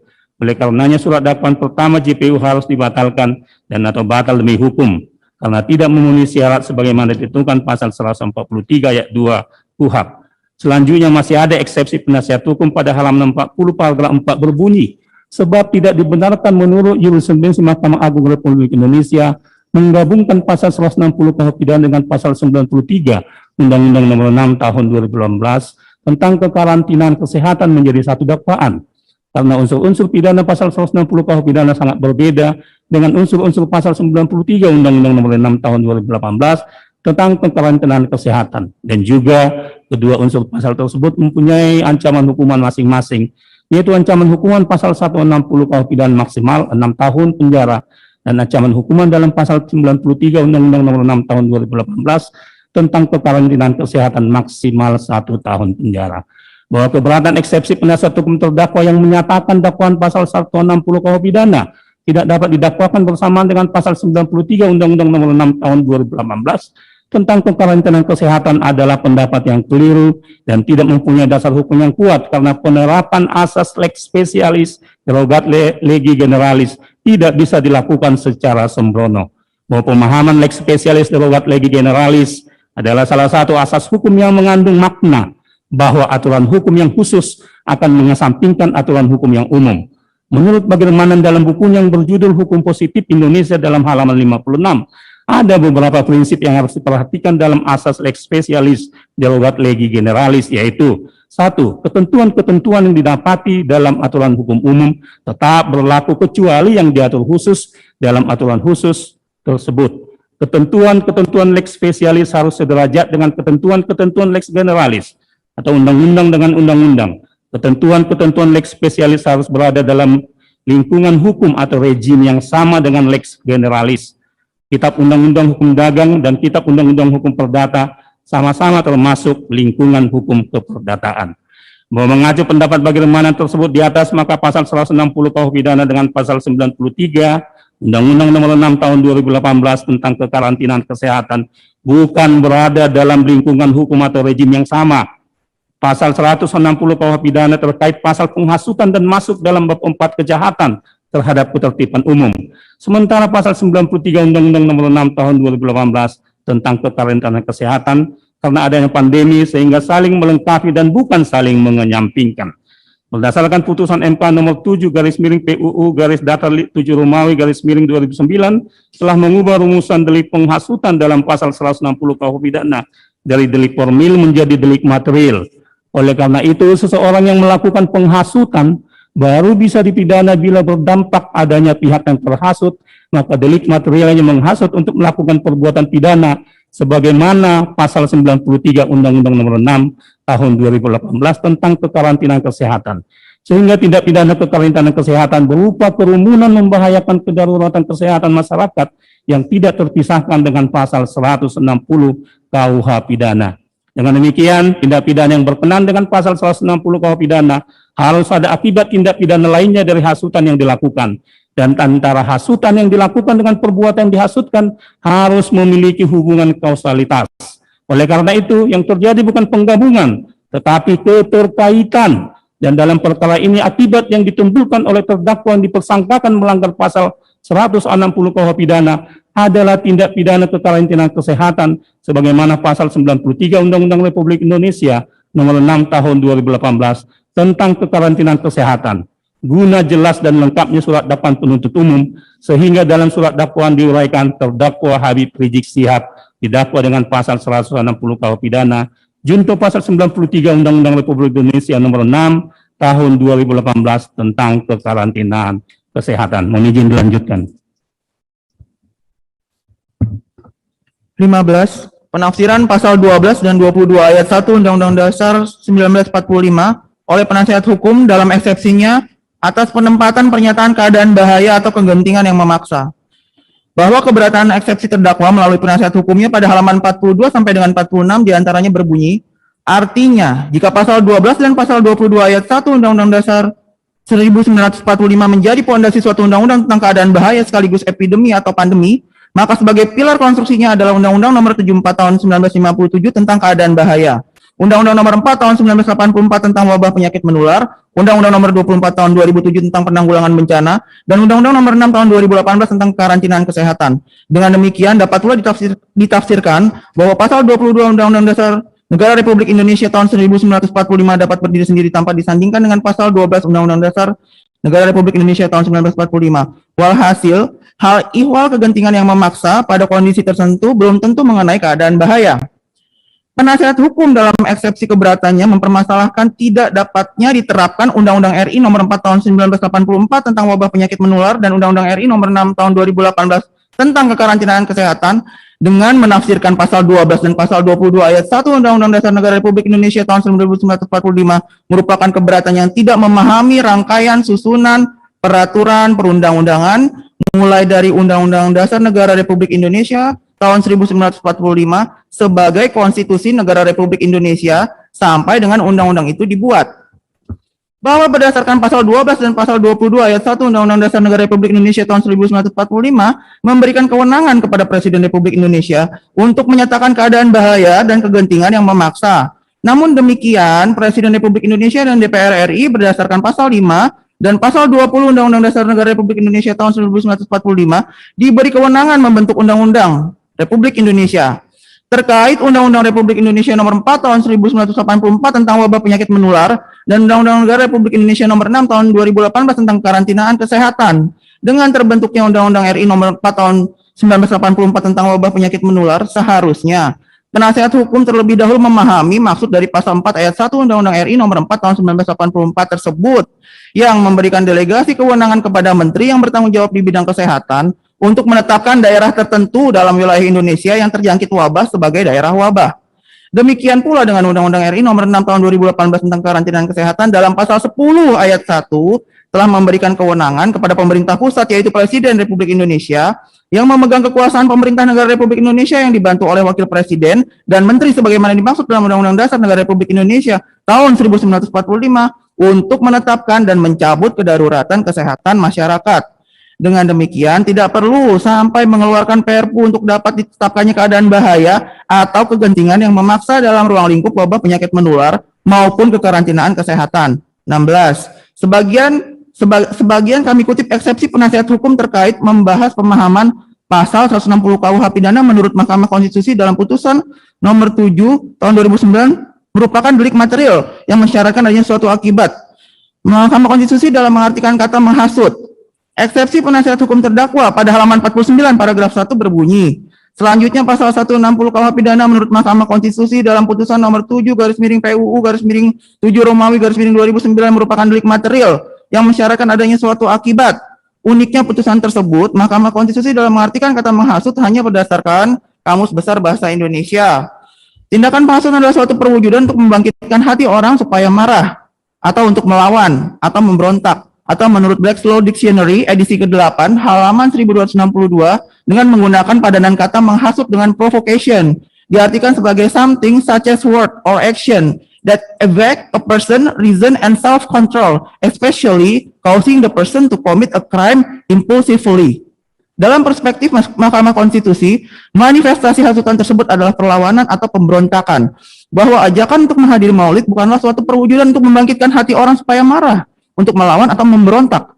Warga negara yang hadir di bandara dan Petamburan dengan penuh kesadaran hukum tetap menggunakan peralatan sebagaimana dimaksud dalam prokes.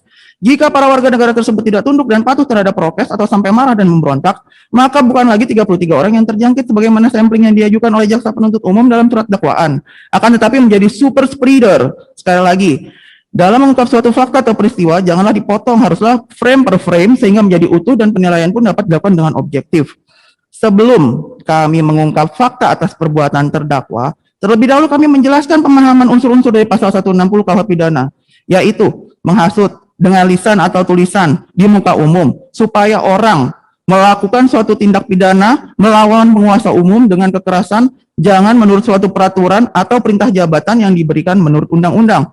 Arti menghasut adalah menggerakkan seseorang untuk melakukan sesuatu. Dalam hal ini harus diperhatikan cara-cara yang dipergunakan dalam usaha-usaha itu.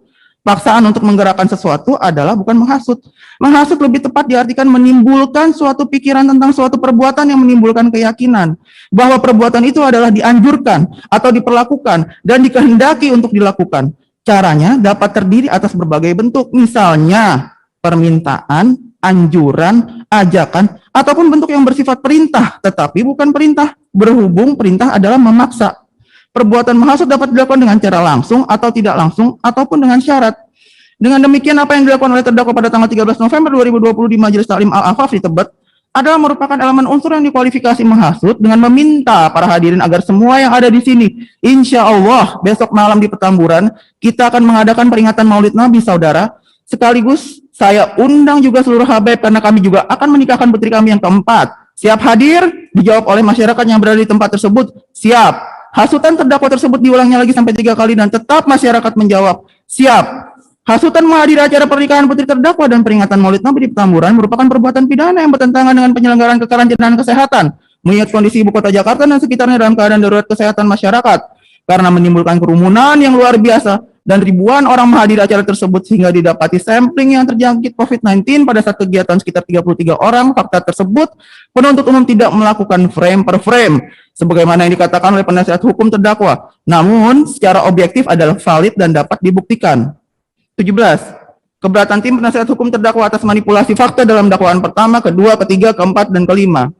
Eksepsi penasihat hukum terdakwa pada halaman 59 paragraf terakhir berbunyi bahwa dari uraian peristiwa yang didakwakan oleh jaksa penuntut umum kepada terdakwa sebagaimana uraian dalam yang telah tim penasihat hukum kutip di atas, ternyata setelah dicermati tidak ada relevansinya antara peristiwa hukum yang didakwakan, yaitu hal ihwal perbuatan terdakwa tentang larangan berdasarkan surat keputusan bersama Menteri Dalam Negeri Republik Indonesia, Menteri Hukum dan HAM Republik Indonesia, Menteri Komunikasi dan Informatika Republik Indonesia, Jaksa Agung Republik Indonesia, Kepala Kepolisian Negara Republik Indonesia, dan Kepala Badan Nasional Penanggulangan Terorisme Republik Indonesia nomor 220/4780 tahun 2020, nomor M.HH/14.HH05.05 tahun 2020, nomor 690 tahun 2020, nomor 264 tahun 2020, nomor KB/3/12 Romawi/2020, dan nomor 320 tahun 2020, tanggal 30 Desember 2020 tentang larangan kegiatan penggunaan simbol dan atribut, serta penghentian kegiatan Front Pembela Islam dengan rumusan unsur-unsur pasal yang didakwakan kepada terdakwa yang mengakibatkan dakwaan menjadi kabur atau tidak jelas. Selain tidak ada hubungan dengan unsur-unsur pasal yang didakwakan kepada terdakwa, jaksa penuntut umum juga telah memanipulasi fakta karena acara peringatan Maulid Nabi SAW diselenggarakan pada tanggal 14 November 2020. Sementara SKB larangan kegiatan penggunaan simbol dan atribut serta penghentian kegiatan Front Pembela Islam baru terbit pada tanggal 30 Desember 2020.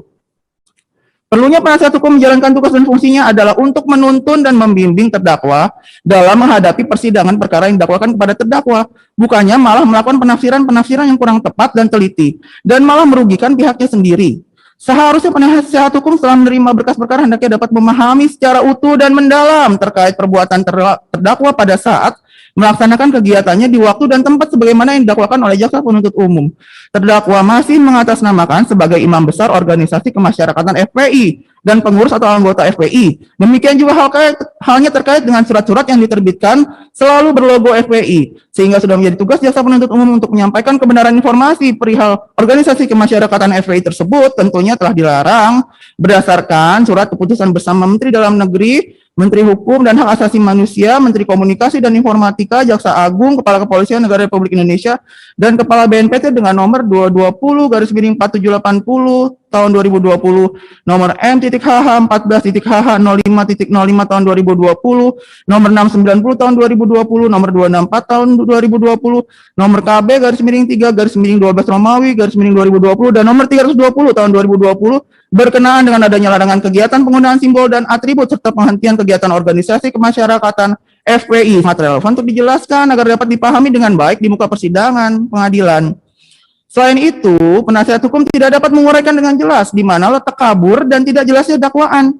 Mengingat kami jaksa penuntut umum membuat surat dakwaan berdasarkan fakta-fakta yang terdapat dalam berkas perkara dan didukung dengan bukti-bukti yang ada. Selain itu, dalam persidangan dengan acara pembacaan eksepsi pada hari Jumat 26 Maret 2021 lalu, terdakwa juga telah gamblang menyatakan bahwa dirinya dan kelima terdakwa lainnya saat ini diadili sebagai individu, bukan sebagai pengurus ormas.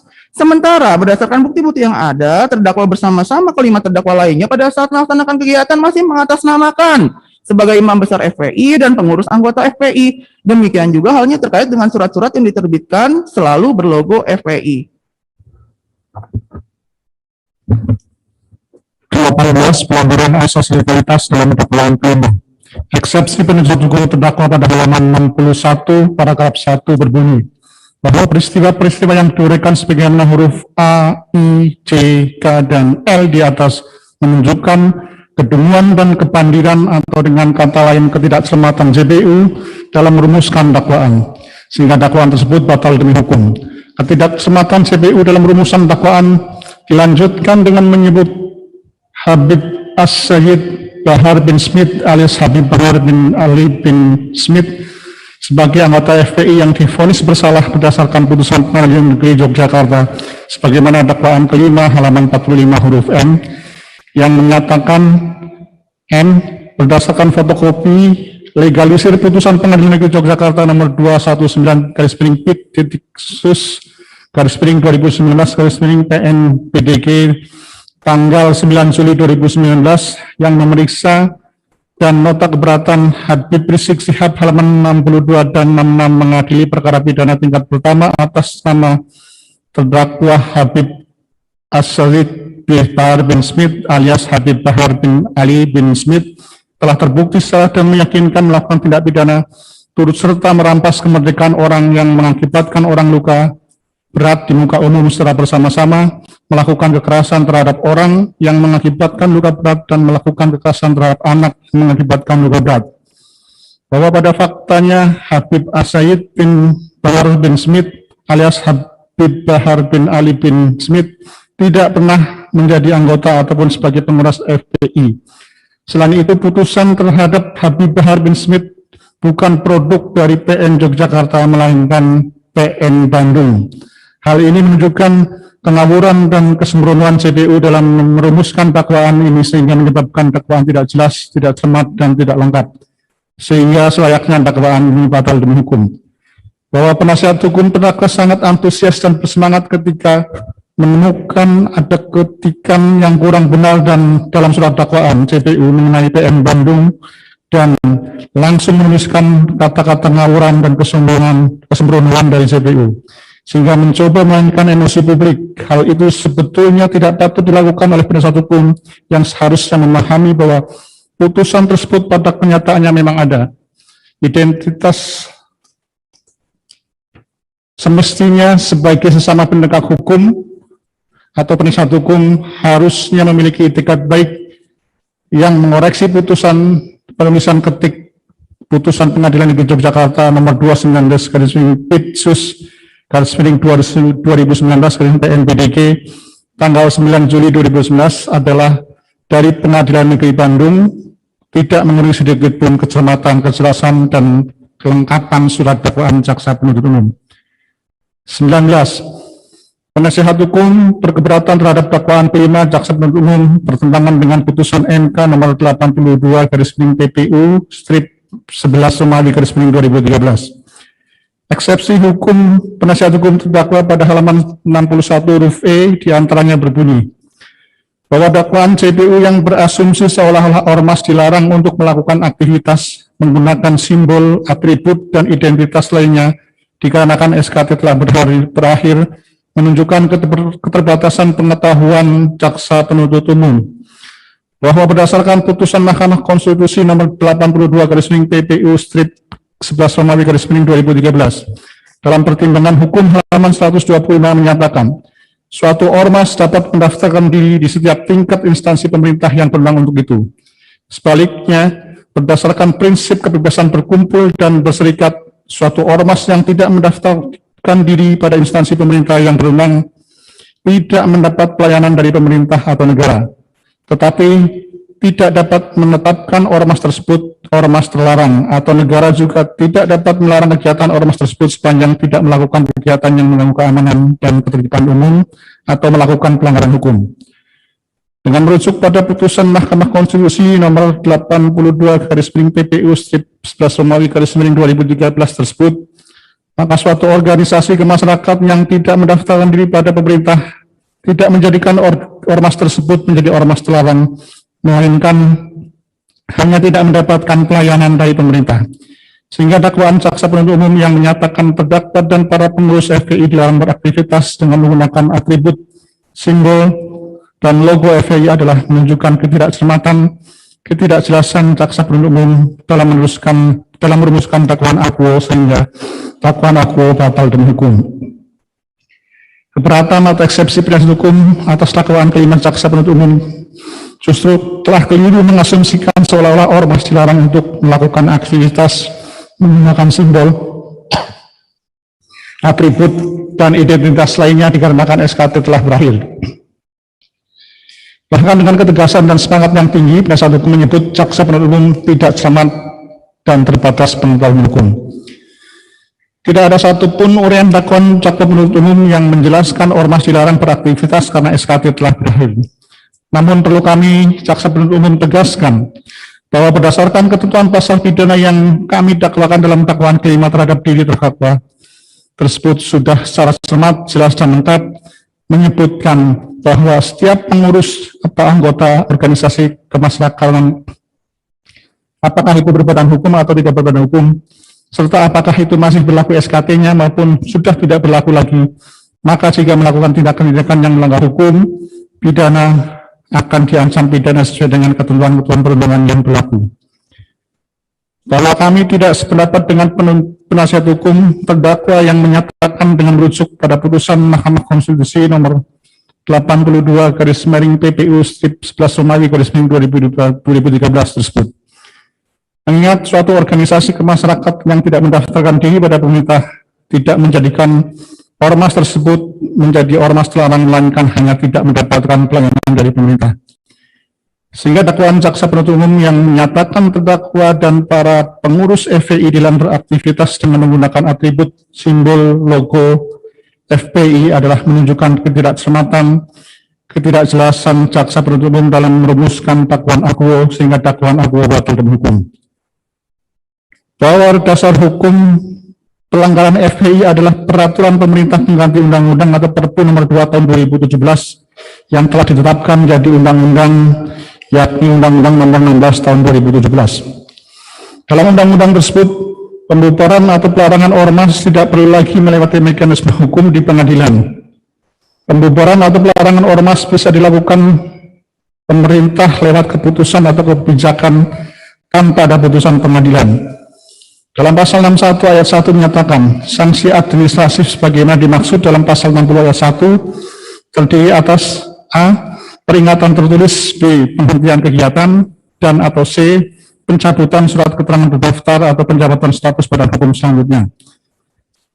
Selanjutnya, dalam pasal 61 ayat 3 Undang-Undang nomor 16 tahun 2017 nomor 2 tahun 2007 tentang pencabut perubahan atas Undang-Undang nomor 17 tahun 2013 tentang organisasi kemasyarakatan menjadi undang-undang menyebutkan sanksi administratif sebagaimana dimaksud dalam pasal 60 ayat 2 berupa A. Pencabutan surat keterangan terdaftar oleh Menteri, atau B. pencabutan status badan hukum oleh Menteri yang menyelenggarakan urusan pemerintahan di bidang hukum dan hak asasi manusia. Sehingga pembubaran FPI oleh SKB 6 Menteri, yaitu Menteri Dalam Negeri Tito Karnavian, Menteri Hukum dan HAM Yasona Lawli, Menteri Komunikasi dan Informatika Joni G. Plate, kemudian Kapolri Jenderal Polisi Idam Aziz, Jaksa Agung Esti Burhanuddin, dan Kepala Badan Nasional Penanggulangan Teroris Boy Raffi Amar, yang tertuang dalam surat keputusan bersama nomor 220/4780 tahun 2020, nomor N.HH/14.HH 0505 tahun 2020, nomor 690 tahun 2020, nomor 264 tahun 2020, nomor KB/3/12 Somai tahun 2020, dan nomor 320 tahun 2020 tentang larangan kegiatan penggunaan simbol dan atribut serta penghentian kegiatan FPI adalah sah. 20. Penerapan pasal 160 KUHP dan 216 KUHP yang tidak tepat. Eksepsi penasihat hukum terdakwa pada halaman 48 paragraf 3 berbunyi, penerapan pasal 160 dan 216 yang tidak tepat. Norma yang terdapat di dalam kedua pasal tersebut adalah secara garis besar adalah menghasut orang supaya melakukan kekerasan terhadap penguasa umum atau pegawai negeri yang ditugaskan mengawasi sesuatu, atau tidak menuruti perintah undang-undang atau perintah jabatan. Kedua pasal tersebut jika dikaitkan dengan pasal 93 Undang-Undang Nomor 6 Tahun 2018 tentang kekarantinaan dan kesehatan, menyebabkan luasnya persona yang dijadikan terdakwa. Pada rumusan pasal 93 adalah mengenai sanksi yang dikenakan jika melanggar pasal 9 ayat 1 Undang-Undang APO. Sedangkan rumusan pasal 9 ayat 1 adalah setiap orang wajib mematuhi penyelenggaraan kekarantinaan kesehatan. Unsur setiap orang pada rumusan pasal 9 APO tidak terdapat kualifikasi, oleh karena itu seluruh warga negara yang hadir di bandara dan Petamburan tidak terkecuali Bayu Megantara selaku Wali Kota Jakarta Pusat, Ferguson Kasat Intelkam Polres Jakarta Pusat, dan Heru Novianto selaku Kapolres Jakarta Pusat yang ingin menemui Habib Rizik juga bertentangan dengan pasal 9 ayat 1 Undang-Undang APO. Selain itu, protokol kesehatan sebagaimana dimaksud oleh jaksa penuntut umum hanya berpusat pada kerumunan. Bagaimana dengan penggunaan masker dan disinfeksi dan usaha lainnya yang telah dilakukan, apakah bukan bagian dari protokol kesehatan?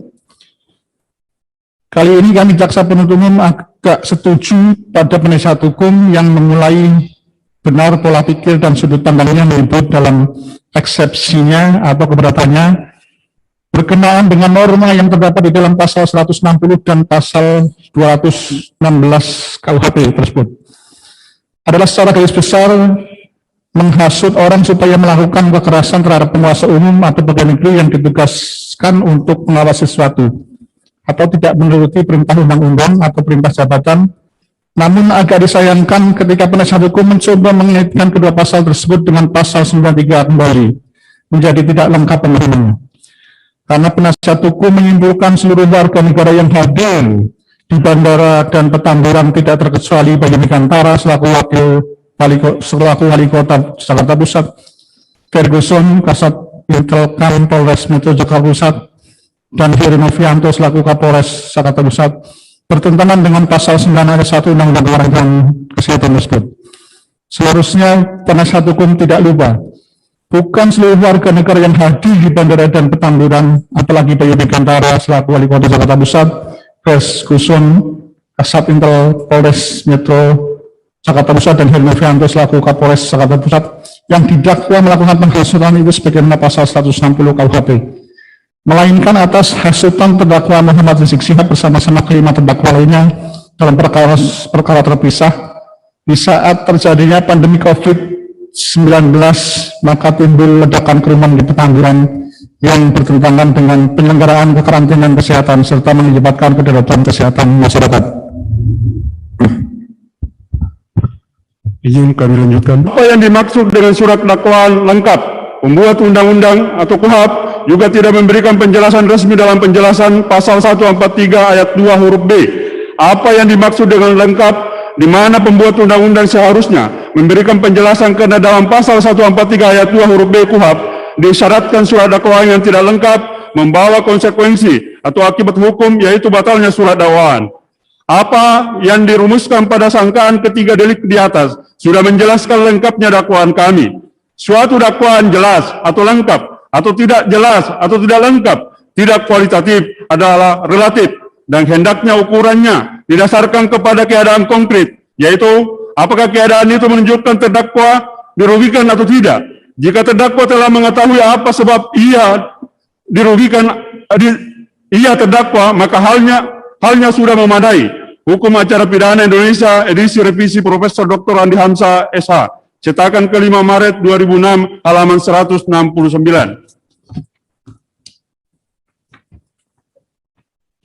Bahwa surat dakwaan yang tidak memuat fakta dan keadaan yang lengkap atas tindak pidana yang didakwakan dalam surat dakwaan tidak mengurangi nilai sahnya surat, merupakan pokok perkara yang harus masih dibuktikan.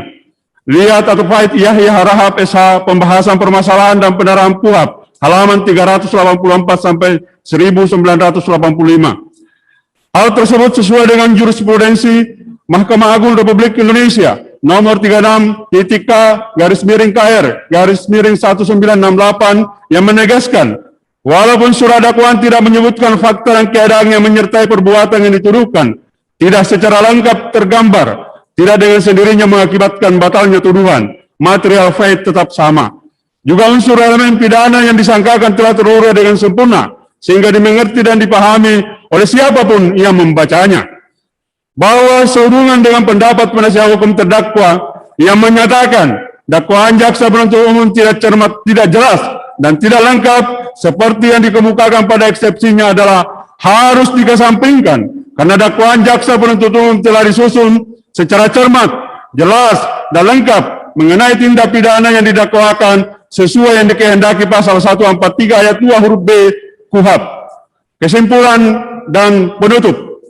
Majelis Hakim yang terhormat dan penasihat hukum yang kami hormati, terdakwa serta pengunjung sidang yang juga kami hormati. Sungguh sangat disayangkan seorang tokoh agama yang mengaku dirinya imam besar dari sebuah organisasi keagamaan yang memiliki visi misi untuk menciptakan akhlakul karimah dengan program revolusi akhlaknya. Akan tetapi dari semua ucapannya sangat bertentangan dengan program revolusi akhlaknya, karena sering merendahkan orang lain. Dalam hal ini jaksa penuntut umum yang sering dimaki dan diumpat dengan kata-kata yang kurang pantas dari segi akhlakul karimah. Apalagi diucapkan di muka persidangan terbuka untuk umum oleh seorang tokoh agama yang mengaku imam besar dengan kata-kata biadab, pandir, dan seterusnya. Pada prinsipnya, semua manusia yang ada di dunia ini adalah ciptaan Allah Subhanahu wa Ta'ala yang memiliki kesamaan derajat di mata Allah Subhanahu wa Ta'ala, dan yang membedakan hanyalah ketakwaannya. Siapa yang bisa mengukur ketakwaan seseorang manusia di mata Allah Subhanahu wa Ta'ala adalah Allah Subhanahu wa Ta'ala itu dengan manusia itu sendiri. Berdasarkan uraian-uraian tersebut di atas, kami jaksa penuntut umum dalam perkara ini berkesimpulan dan memohon agar majelis yang memeriksa dan mengadili perkara ini memutuskan atau menetapkan sebagai berikut. 1. Menyatakan surat dakwaan nomor register perkara PDN garis datar 11 garis miring JKT titik tim garis miring EKU garis miring 03 garis miring 2021 tanggal 4 Maret 2001 atas nama terdakwa Muhammad Rizik Syihab alias Hadid Muhammad Rizik Syihab bin Sayyid Hussein Syihab telah disusun sebagaimana mestinya sesuai dengan ketentuan perundang-undangan, dan oleh karenanya surat dakwaan tersebut dapat dijadikan dasar pemeriksaan perkara ini. 2. Menyatakan keberatan eksepsi dari penasihat hukum dan terdakwa Muhammad Rizik Syihab alias Habib Muhammad Rizik Syihab bin Sayyid Hussein Syihab yang disampaikan dalam sidang Pengadilan Negeri Jakarta Timur hari Jumat tanggal 26 Maret 2021 tidak dapat diterima atau ditolak, dan menyatakan pemeriksaan dalam persidangan ini tetap dilanjutkan. Demikianlah pendapat kami jaksa penuntut umum terhadap keberatan eksepsi terdakwa dan tim penasihat hukum Muhammad Rizik Syihab alias Habib Muhammad Rizik Syihab bin Sayyid Hussein Syihab yang kami bacakan dan kami serahkan dalam sidang hari ini, Selasa tanggal 30 Maret 2021. Selanjutnya kami menyerahkan penilaiannya sepenuhnya kepada majelis hakim dengan harapan dapat memberikan keputusan yang tepat dan adil. Terima kasih, jaksa penuntut umum. Baik, jadi itu ya tanggapan atau jawaban dari penuntut umum terhadap keberatan yang diajukan oleh terdakwa dan penasihat hukumnya. Dari pihak terdakwa dan penasihat hukum itu tidak ditanggapi lagi ya, itu sudah berakhir di situ. Selanjutnya adalah giliran majelis hakim akan menjatuhkan putusan ya. Jadi untuk mempertimbangkan keberatan dan tanggapan dari penuntut umum, majelis hakim akan bermusyawarah dan menyusun putusannya. Nanti putusan dibacakan pada hari Selasa. Hari Selasa tanggal 6 April 2021. Ya. Jadi kalau perkara 226 nanti selesai isoma ya, kita ini sudah memasuk waktu sholat duhur, jadi kita isoma lagi sampai jam 1:01 itu ya. Jam 1:01 kita masuk lagi ya. Tadi kan juga belum ya. Ya. Jadi sidang diskors sampai jam 1:15. Sidang ditutup. Hadirin yang berdiri, majelis hakim